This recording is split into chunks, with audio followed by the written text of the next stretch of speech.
What's going on my new current and future rideshare drivers out there? Welcome back to the channel. Today's video, I'm going to talk about the crazy trip I had last night, which actually ended up leading into this morning. So, I'm out doing my thing last night, working, making my money. I'm deciding it's time to go home. I throw in my destination filter because, hey, that's the best way to get one last trip on the way home. So, I'm on the way. I get a ping. It says, Party Girl. And I'm like, oh, yay, yay. Last trip of the night. It's got to be some crazy name, right? I pull up to the house.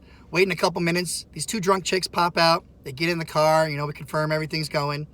I start the trip. It's 45 minutes because I was pretty far out, and I'm like, this is perfect. And I get paid pretty much the whole way back home. They get in, we start asking me all the normal questions. How long you been doing this? You like this? The normal chit chat. Everything's cool. About 30 minutes into the trip, I noticed everything got quiet.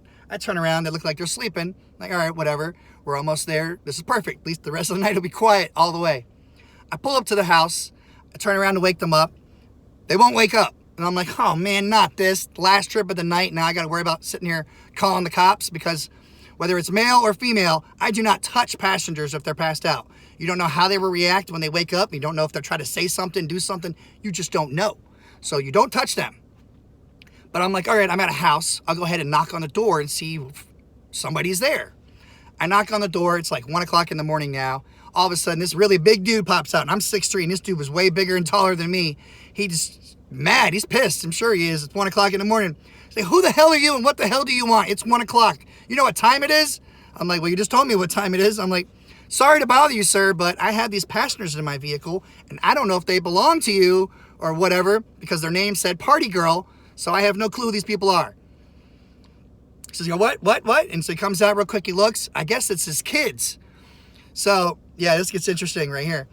He's sitting there yelling at him. He's like, Mary Jane, wake up. And I was thinking to myself, well, I guess that's why she put Party Girl instead of her real name. So he finally gets them up. They get out of the car. He's sitting there. He's cussing. He's yelling at him. He's pissed off. I guess he had to work today. Well, I sit there and say, all right, everything's cool. He said, sorry you had to deal with that. I'm like, hey, it's what happens at night. This is the crazy things that go on. It's nothing new. No problem. Well, I go home and do my normal sweep of the vehicle. As you can see, I keep my van, pretty clean, so it's very simple to find things. Well, I guess I was tired as well. Well, I guess a cell phone was jammed in between those seats, and I didn't know about it. So this morning, I'm up at like 8:30, 9 o'clock. I'm having my coffee in the garage. Thankfully, I was already in the garage. I sit there, and this vehicle just pulls up, and the dude and one of the girls gets out, and he comes up and says, hey, you were our Uber driver last night. We lost our cell phone and we tracked it to here. Do you know anything about it? I'm like, nah, I checked my vehicle and everything. I didn't get anything in the app saying that someone left anything. So no, I don't know. And they're like, well, can we check your vehicle real quick? I'm like, yeah, sure. No problem. I don't care. Not like I'm trying to steal someone's cell phone. We sit there and look. I have them call it again. Instead, they did the alert. I guess they had an iPhone. So they did the Find My iPhone alert, and that's how they tracked me. And I started pinging off. We find it. I give it to him.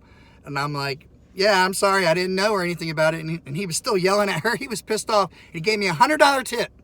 So the crazy adventure ended up getting a tip because, I didn't get a tip last night in the ride. I don't know because they were drunk, passed off, whatever. I didn't get a tip. But he gave me $100, apologized again. And I even had to tell him, I was like, hey, you got to be careful going to someone's house because you don't know how they react. Just like when I was freaked out when I had to knock on your door, I don't know how you react. But the moral of the story here is, guys, please, even after you check your vehicle at the end of the night, double check. Because if you find a cell phone or something, you want to make sure you turn that baby off. If you can't get a hold of the people right then or there, turn it off because you don't want nobody tracking you back to your house, knowing where you live. And sad to say, this has happened to other drivers before. I've only had this ever happen to me one other time before, and that's why I always thought I checked the vehicle out really good, but in this time, I guess I failed to. So yes, please, find cell phones, turn them off. Do not let people track you back to your house. That is not cool. That's a negative Ghost Rider. But all right, guys, hope you enjoyed this story. As always, check the description below for extra helpful information and tips. You keep doing your thing. Like, share, comment, subscribe. Don't take crap from anybody. Always double check your vehicles. And as always, Uber on. Peace out.